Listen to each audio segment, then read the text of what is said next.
Hello, Reformers, and welcome back to Prophecy of Pendor. Now, when we left off, we had captured Ravenstern, and, well, we had participated in a very large battle. Now, as we can see here, I have chased and pursued Oswald de Fleur from the battlefield all the way back here near Ravenstern. Now, I was planning, if you can believe it, to actually attack King Gregory and Oswald de Fleur, but unfortunately I was unable to. And you know the reason? Well, of course you know. Because Bertild still had, well, let's just say under 10% HP, and that would have just been utterly pointless. So I have chased Oswald as far as I can, and as you see, we now have 44% HP. So we will be able to head on in there and see what's going on. But for now, we're going to take a look at Adiz, and what are we going to get for him? I actually have no idea. That's a little bit worrying, I have to say. Well, I guess we could just go for some intelligence, and then we could give him something like pathfinding, maybe another point in pathfinding as well, or something maybe more in writing skill, or, that's the thing, I actually have no idea. Tactics might be good, but I think we just want him to be fast on the world map. We want to make sure that he doesn't get caught. So when he does become a vassal, which is going to happen, I know I said in the previous episode that we were going to make a vassal, but yeah, I'm still kind of deciding between them, but let's just see. Does Adonia have any trainer skill? Yeah, she has 5 trainer skills, so it would be quite nice to keep her around. Adiz, let's just see. Does he have any trainer skill? He has 0 trainer skill, so it would probably be a good idea to make him the next vassal. Julia has 2 in trainer as well. I would really like to make one of the female companions a vassal so that we have a little bit of variety, but I'm not entirely sure whether their stat lines are very good for it, but obviously Adonia does have unique troops, which would actually benefit us greatly, so it might be an idea for her to become the vassal, even if we do lose 5 in trainer, which is, I suppose, a hefty amount, but are we really using trainer that much? I guess we are, to level up our noble units and, well, various other things, but yes, enough talk. We now have action to do, and that is, of course, to take on Oswald. Hello there. He says, what do you want? Okay. He doesn't appear to have any backstory or anything like that, but yes. I think we should be fine to take him on because, well, we outnumber him rather a lot, and we do have a battle advantage in the initial round. Now, let's just hope that we don't get eliminated. Yes, because if we get eliminated, then that is going to cause some difficulties. So let's get our units all the way over here. I think this might actually be the first time we have gotten into a battle without anyone else participating. And I gotta say, I am extremely pleased about that, because I wasn't worried or anything, but having Lethal Durin's units with us was a nice boon to our forces, but in general, I really do prefer to be by myself, and we have so many cavalry, I really should just charge in, shouldn't I? But he does have noble knights, so a little bit worrying. To deal with these guys, but I don't know, you see, because I'm pretty sure our Lemon Knights are, well, should we just say maybe 5 times as effective as those guys, so it's probably absolutely pointless just to keep them standing here, but I was hoping that maybe our Milk Sergeants and Empire Armored Crossbowmen and various other ranged units would be able to eliminate as many units and maybe soften them up a little bit for our cavalry, but yeah, we have already eliminated Oswald. Amazingly enough, he decided just to charge in by himself. I'm pretty sure he was really overestimating himself right there. Now, of course, we do have to make sure that we don't lose any of our units here, because, well, losing units against such a small force would be a great shame, but, well, I guess that's just how it goes sometimes. If we are going to have any casualties, then I suppose it will be against this fellow, because he does have some pretty strong units. And apparently my units do not need any help whatsoever. So, yes. Well, that's unfortunate. I was really hoping I'd be able to kill that guy. I do want to level up again, as far as we can, at least. And of course now they are all chasing me, but it's actually good that we do that, because now at least many of our forces will be able to come on in from the side and maybe not get lanced in the process. Ah, there we are. We're dealing some damage to the horses, of course. Oh yes, that is my name, Horse Slayer, after all. Ah, yes. What a problem to have. Okay, there we go. Come on now. There we are. Okay, so yeah, they just have squires left now by the looks of things, and maybe, yep, just squires. I'm looking at them and I'm thinking, ooh, they have some pretty fancy armor, but no. The fancy armor does not outweigh the fact that, well, we're absolutely destroying them in every way. But there it is. There is a victory, and now we can only hope that our very high prisoner management skill is going to pay dividends. Oh yes, here we go. You'll not live long to enjoy your victory. My kinsman will soon wipe out the stain of this defeat. Well, okay, but you are my prisoner now, so thank you very much. Oh yes, this is going to be rather amusing to talk to him, actually. I think it will be rather cool. Okay, now anything else we want to do here? Well, we have 3 spaces. What do we have? Empire Crossbowman, I suppose? Empire Crossbowman, and what else? That is basically it. I suppose I'll just take a Fierdsvain Huskarl. I don't see anything else here that is technically worth it. We could take the Vekavir Royal Archer. That might actually be a little better than an Empire Crossbowman, but this does level up into an Empire Armored Crossbowman, so I guess I'm perfectly fine with what we have. So, let's move on. There we go. Okay, wow, there's actually some pretty nice loot here for, well, obviously selling, and we were unable to sell the Knight of the Dawnplate harness yet because it is so incredibly expensive, and usually merchants run out of money before we are able to completely clear out their coffers. So yes, we need a little bit more from them.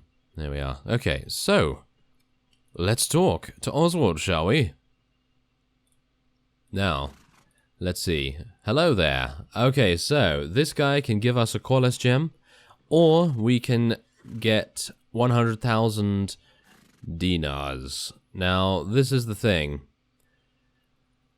100,000 dinars would be absolutely fantastic. And a Qualis gem, while it would be somewhat useful because we would be able to gain some Noldor units, obviously that would be literally just it. I mean, we would use that one Qualis gem to gain, I don't even know, 25, I think it is? 25 Noldor units? And I'm actually kind of a little bit dubious about doing that because, well, we don't have a surplus of Qualis gems. Like, if we had, I don't know, 2 or 1 other Qualis gem, then I would say, yes, definitely go for the Qualis gem again so that we can get even more Noldor units. But right now, I'm thinking we're probably going to go for the 100,000 dinars, mainly because we are going to be upgrading our knighthood order, and that is expensive, isn't it? I mean, wait a minute. Are we going to be upgrading it any further? Well, I suppose we will, but our wages right now are pretty considerable, as you know, so it would probably be a good idea to get a little bit of a stock in place, just in case. So, yeah, as much as it pains me, because I know that these unique spawns are incredibly difficult to find, or at least for me, I'm going to be taking the 100,000. There we go. Yes, thank you very much. Thank you for the 100,000. And he's gone. Okay, so we're going to speak to Duke Aldemar now as well, because, well, I don't really want him to escape or anything like that, so we're going to just get 5,800 dinars from that. And then I think we'll just level up, yeah, not many units in actual fact. Now, I do know of the story of Oswald, by the way. I do know of his story, and yeah, that's perfectly fine and everything, but 100,000, I'm perfectly happy with taking 100,000. So, let's see. Shall we let Lethal Durin accompany us any further, or shall we just let him do his own thing? Because right now he has such a cavalcade of different units that I'm not particularly wanting him to come along with us. So I'm just going to tell him that he can do what he likes. There we go. That sounds like a good plan. And now we're going to head on to Castle Fenbray, because that is the last remaining fief of the Ravenstern, and hopefully we will be able to capture it. Alright, so we have come across King Gregory the Fourth. Now, of course, this fellow is not particularly happy, as you can see. Insolent cur, you have something that belongs to me. Ravenstern, of course. Now, the one thing we are going to... Oh, hello there. Oh, yes, apparently we did meet Madame Ursula, and she is the apparent rightful claimant to the Ravenstern throne, but, well, obviously that's a moot point right now. But whatever the case, we definitely want to take this guy prisoner if we can, because he has a unique weapon, and I'm pretty sure maybe, I'm unsure whether it's going to be the same exact amount of money that we're able to ransom, but it might be a rather large amount of money, which I would very much appreciate. So, let's see. We have an amazing coincidence right here. 251 units on each side. Now bear in mind he has Knights of the Dragon and various other unique Ravenstern units and, well, technically Knighthood Order units and various things like that, but I think we should actually be fine considering we have an overwhelming amount of cavalry. We have 53 in actual fact. Now, of course, we do know that the Ravenstern are very archer-centric, and, well, I'm guessing that he's going to have quite a few mounted rangers as well, because he has to have some sort of cavalry presence, but yeah, for the most part, he's going to be concentrating on archers, or at least I think so. He seems to have a rather perplexing amount of cavalry right now, which is not great, I gotta say. Yeah, we're going to need to use our full biscuit powers here, but yes, hopefully the tea will wash over them like some almighty plague and eliminate them very, very easily indeed. Well, it depends. It depends what kind of tea, of course, but yes, let us now get our ranged units in position here. And wait a minute. Oh, wow. Okay. Are we going to wait a minute? I think we're not. I think we're not going to wait a minute. I think we're just going to charge. Yes. We actually have no cavalry. Actually, no infantry in actual fact. Ah, okay. Well, we should be fine. We have... Yep. We should be absolutely fine. Oh, that is amazing. Okay, so after this, I think what we're probably going to do is we're going to make another vassal. I'm pretty sure that's what I said in the previous episode as well, but this time it will happen. I was just a little bit indecisive about which one we should go for, but hopefully we will be able to come to a resolution on that, and then maybe we'll be able to maybe award the fief to the particular vassal. That might be a nice idea. So come on. Take out these Knights of the Dragon as quickly as possible, if possible. Yes, as quickly as possible. Ah, fantastic. Yes, how redundant. Okay, well, whatever the case, we're going to try and take out as many of these archers as we can, because, of course, we do not want them attacking us. The Ravenstern archers are, of course, relatively deadly, and we do not want them to be firing at us in any way. But it seems like we're actually doing a pretty... Wow, okay, they are being destroyed. They are being utterly destroyed right now. I'm pretty sure the battle that we had previously, where we had all of our vassals and we had, well, basically everyone helping out against King Gregory, I'm pretty sure most of his high-tier units, for example, Dragon Drakes and Knights of the Dragon and various things like that, they were all... Well, most of them were eliminated, because I'm pretty sure he has about 50 or 60 of them, but this King Gregory does not. He actually has a lot less, so yeah, that's pretty bad, I've got to say. And wow, look at that. We utterly destroyed him. We lost no units. Wow, now that is impressive. But as you see, he actually ran in with Knights of the Dragon, 33 of them, but I suppose it's just because we charged first. When we charge first, we usually get things done. So, yeah, there it is. He only has 84. Wow, how humiliating for King Gregory. I'm pretty sure he is not happy. Yes. If I was in his position, I would not be happy either, but, well, I'm not, so I don't really have to deal with that. Oh, yes, exactly. So he only has 52 on the battlefield right now, and we have 103. This is going to be extremely unfair, just the way we like it, and we're going to be, well... serving him some humble pie very, very soon. Because, of course, well, they were really not expecting us to rise up and declare war against them. I'm pretty sure they weren't expecting it, at least, because they declared war against the Fyrdsvain, and I'm sure they wanted their own private little war against them. And I'm actually...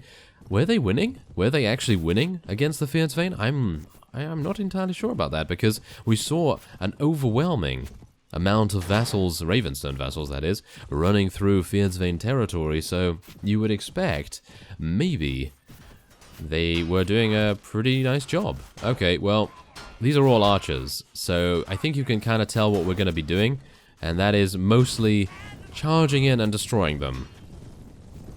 Now, I would like to get our Lemon Knights, I think, a bow and arrow. I think it would be rather nice to get a bow and arrow.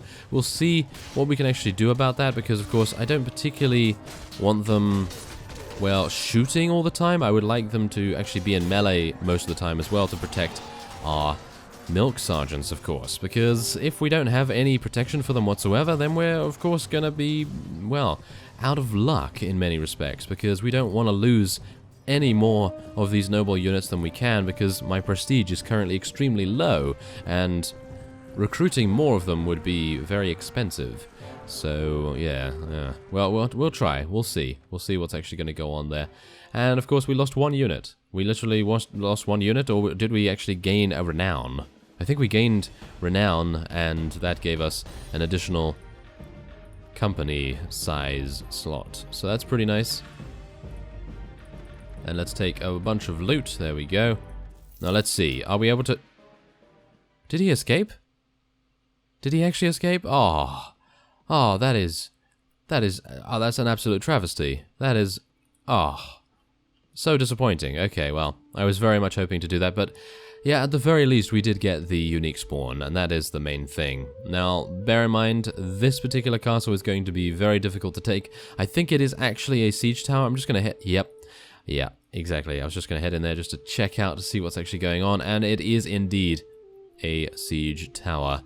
So I think what we have to wait for is, well, those vassals to leave. Yeah, we're going to have to wait for those vassals to leave, and then we'll see what's going on. Now, this town has no garrison. Now, this, of course, has been deferred by me. So, we are going to be just going into Julia right now to level her up, of course. We'll get her some more intelligence and... I actually have no idea what else. Maybe some pathfinding, because she is gonna become a vassal eventually. It's just a matter of time. And we're gonna be making Adonia into a vassal this time around. So, I'd like to ask you something.